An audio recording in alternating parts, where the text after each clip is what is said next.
বন্ধুরা, আজকে আমি মিক্সড ফ্রাইড রাইস রান্না করব। তো প্রথমে আমি ফ্রাইড রাইসের জন্য চাল নিয়েছি। আমি চালটা ধুয়ে জল দিয়ে ভালো করে ঢেকে রেখে দেব, অন্তত ঘন্টাখানেক ঢেকে রাখবো। এবার আমি মিক্সড ফ্রাইড রাইসের জন্য নিয়েছি চিকেন, বিনস আর গাজর। আমি সবই কেটে নিয়েছি ছোটো ছোটো করে। এবার আমি এগুলো অন্তত 95% সেদ্ধ করে ভেজে নেব ভালো করে। প্রথমে চিকেনটা দিয়ে দিলাম, তারপরে বিনস আর গাজরটাও দিয়ে দিলাম। আমি ভালো করে ভেজে তুলে রাখবো। অল্প একটু নুন দিয়ে দিলাম।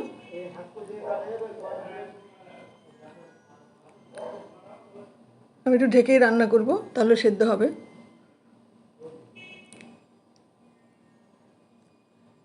সেদ্ধ হয়ে এসছে, আমি খুব ভালো করে ভেজে তারপর তুলে রাখবো।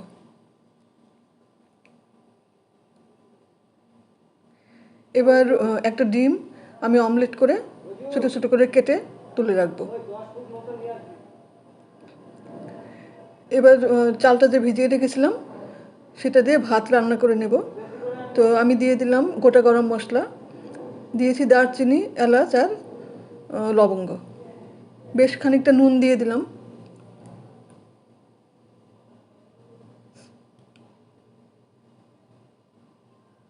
ভাতটাও আমি 95% সেদ্ধ করে নেব।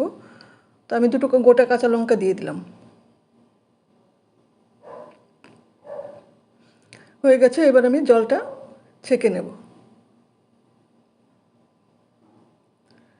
ফ্রাইং প্যানে আমি দিয়ে দিলাম প্রায় 1.5 চামচ মতন ঘি। যারা ঘি পছন্দ করো না তারা রিফাইন তেল দিয়েও করতে পারবে। ঘিটা গরম করে আমি চালটা দিয়ে দিলাম, খানিকক্ষণ ভেজে নেব।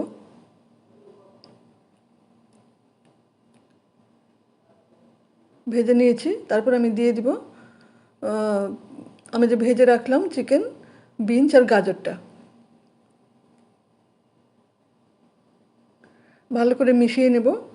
তারপর দিয়ে দেব ডিম অমলেট ছোটো ছোটো করে কেটে রেখেছিলাম, সেটা দিয়ে দিলাম। দিয়ে এবার খুব ভালো করে কিছুক্ষণ ভেজে নেব।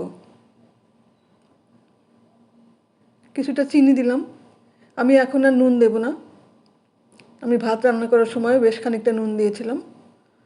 এবার দিয়ে দিলাম কিছুটা গুঁড়ো গোলমরিচ। খুব ভালো করে নেড়েচেড়ে নিতে হবে, তাহলে রেডি হয়ে যাবে মিক্সড ফ্রাইড রাইস। এবার আমি বেড়ে নিলাম সার্ভিং বলে।